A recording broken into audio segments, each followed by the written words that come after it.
Kamusta ka? Batiin mo yung mga taga-Tarlac. Oo. Binabati ko ang mga Ay, taga-Tarlac. hindi dapat Kapampangan. Yan. Mayroon ka kopyahan. Sige, basahin mo. Basahin mo. Sige, basahin mo na. Nahiya ka pa. Eko Balo, Kapampangan. Ha? Eko Balo, Kapampangan. May kabayo daw ba sa Kapampangan? Kabalo! Kabalo! Balo. Ano yung kabalo? Si Rupa Mix. Paintindihan mo ba? Hindi daw alam. Eko Balo, hindi ko alam. Hindi ko alam. Oo. O ano nga nakasulat? Ano yung nakasulat? Patingin. Sige, basahin mo. Kabalo Kapampangan. Ayun na yun. Eko Balo, Eko Balo, Kapampangan. Eko Balo. Eko Balo. Eko Balo. Eko Balo. Eko Balo. Kapampangan. Balo. Kabalo. Bali.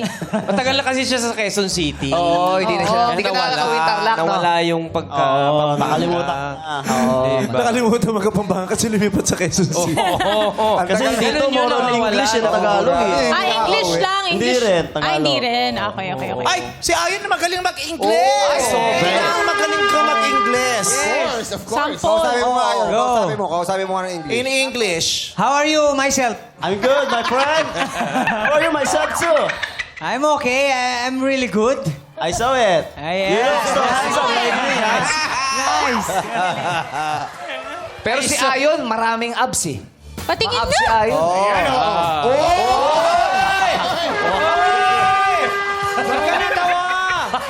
Tamo! Ang tagal mo mag-gym, pwede naman pala sa eyeliner yan. Hindi eyeliner yun. Antay ako na antay sa'yo para kumain. Gym ka ng gym, eyeliner lang pala eh. Huwag lang uulan, no? Patingin nila. Huwag lang uulan.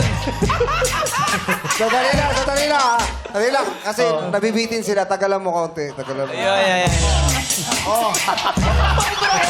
Hayaan mo lang. Ayan tuloy. 5 na lang.